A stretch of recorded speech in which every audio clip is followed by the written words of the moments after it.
They tried to trade for Giannis. They offered Jaylen Brown and 2 unprotected first-round picks for Giannis. They missed out. But ever since then, you know what's been interesting? They didn't just stop the conversations there.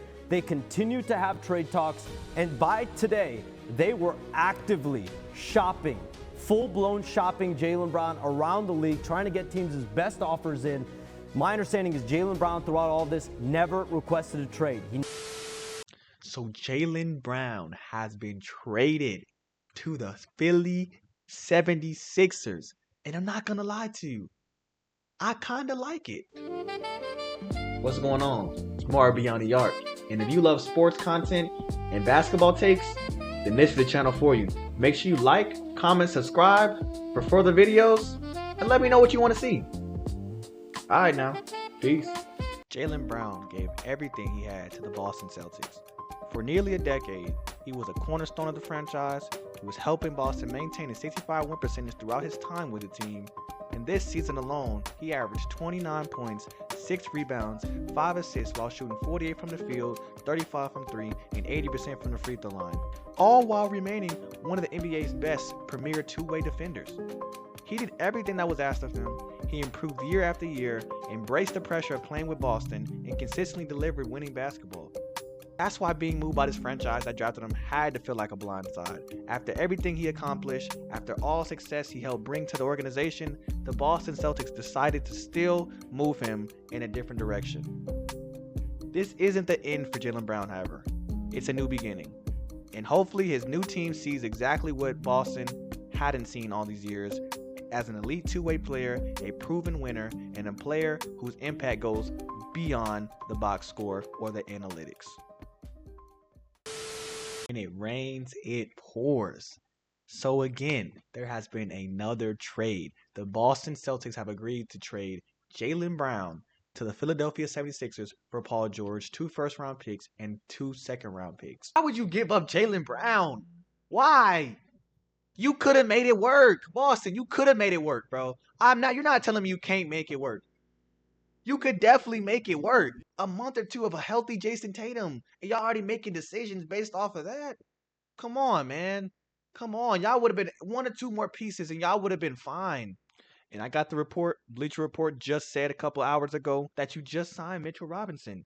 You had everything. You probably, with Mitchell Robinson in there, with Jaylen Brown and Jason Tatum, you probably would have been one of the top 3 teams in the NBA. You have Jason Tatum that got hurt. That is not on anybody else. That is not on Jaylen Brown. That is not on an organization. That is on pure luck, man. If Jason Tatum doesn't get hurt, y'all been to the finals twice. And that's what I'm saying, bro. You were there. You just signed Mitchell Robinson. Like, why? Why not wait? Why not wait? Y'all just probably messed up your whole window doing that dumb stuff, bro. I hate looking at dumb stuff, dumb trades. And this was probably by far one of the dumbest trades of the offseason. The offseason has been giving us like crazy amount of trades and signings. But this by far might have to be the dumbest one. It's just sad to see somebody of his stature get traded in the way he got traded. You know, he's been mocked by the media members. I know someone has said he was the 7th best player on a team. I would like to know what team you're talking about. So we know for a fact that Jaylen Brown is not a 7th best player on anybody's team. The guy who averaged 29 points and led his team to a 2nd seed, one of the best defenders, one of the best two-way players in the league. That team should never lose. So analytics have gone too far. Now you give him up for 2 first-round picks who you're probably going to be mid. They're not going to be really good first-round picks. And Paul George. You're not going to beat the racist allegations because what is going on? Because he streamed a little bit. He was voicing his frustrations. He streamed the games. That's what it is. I don't like how he was getting treated at Boston. And hopefully, the 76ers will treat him a lot better. And I'm looking at it now. ESPN just posted the starting lineup potentially for the 76ers. And I like it. I like it. I think Dean Wade provides the shooting that you need. I think Jaylen Brown, VJ Edgecombe provides the defense that you would need. I think Tyrese Maxey is a gamer. He can score at will. Now, Joel Embiid, I am begging you, bro. I am begging you. Can you please stay healthy, bro? With this squad, you have 4 people who at the end of the day, they are going to compete. They are going to work hard. They are going to hustle. And I mean, you can't take anything away from those 4 guys. So I do think that if Joel Embiid can stay healthy, I do think this team has a shot to be one of the good teams in the East. Now, first or second seed, third seed, maybe not. But they can definitely be a sleeper fourth or fifth seed and knock some teams out of there. If you can stay healthy, this team has a shot to beat anybody. Now, throughout the regular season, I'm gonna be honest with you, I don't think Joel Embiid is gonna be playing that much, so I can't rate them anywhere in the top 3 in the East. I think they're behind the Knicks. I still think they might be behind Boston. I still think they might be behind the Heat. But that fourth seed, the Pacers kind of don't, develop into what they can develop into, then I can see them taking over the Pacers. But if they are, I think they might be the fifth seed. Is this a championship level move? I don't think so. I think that there's a glaring 2 top team race between Oklahoma City Thunder and the San Antonio Spurs.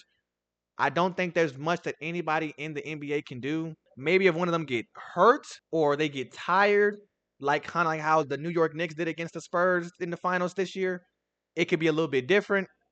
But I like this squad. I'm excited to watch this squad. I will be watching the squad. I think they got 4 guys who are gonna go out there and compete. I am extremely, extremely, extremely disappointed in Boston Celtics for trying to get rid of somebody who was one of the most winningest players for you had since a long time. I just wanted to see one more year strong of Jason Tatum healthy and Jaylen Brown together. Couldn't get it to me. All right, so the Boston Celtics potential starting lineup has dropped. So I'm not gonna lie to you, I like the Derek White at the PG. I do. I think he can play, against those bigger guys that you need. Peyton Pritchard, I love him, bro. I love him as a player, but starting shooting guard, I just don't see it. Jason Tatum is going to be with Paul George, which I like the shooting. They both got the defense and the shooting for that. I do kind of like that a little bit. But I don't know. I just think that you could have kept Jaylen Brown, put him at the 2, got you a 4, or developed a 4 that you drafted, Chris Sinak, and y'all would have been fine. I mean, just think you're rushing steps a little bit. I think that you already won. It's proven that you can win. The year that you lost, you played against Curry. It's kind of, you can't really do nothing about that. I think that you maybe just rush the process a tad bit too much. Give it one more year. If it doesn't work out, you know what I'm saying, you don't do what you're supposed to do, then go ahead, try to trade him and see what you can get from him. Coming off the year he had, and then coming off a Jason Tatum injury, I would have just tried to make it work, bro. Y'all were dumb. This was stupid. I think y'all are idiotic. I think y'all don't have a brain. Just actively gave somebody else in your conference, somebody who can average 30 points, who's a 2-way player, who can lead his team. Now you have Maxey and him together, VJ, and if Embiid comes anywhere near healthy as he can be, it's gonna be scary. At the end of the day, the deal is done. Can't really say anything about it. Can't really go back in time. We just gotta hope that Celtics fans, hopefully that your front office is making the right decisions. And Philadelphia fans, same thing with you. Hopefully they're making the right decisions. But hey, man, Jaylen Brown, he did give everything to that program, everything to that franchise. And I think that he will go out there and show and prove. Man, but what y'all think, though? Y'all think it was a good trade for the Celtics? Or was it a better trade for Philadelphia? Let me know in the comments. And if you like this video, make sure you like, comment, and subscribe. My name's Marv Beyond the Arc. I'm taking a step back until our next upload. Peace.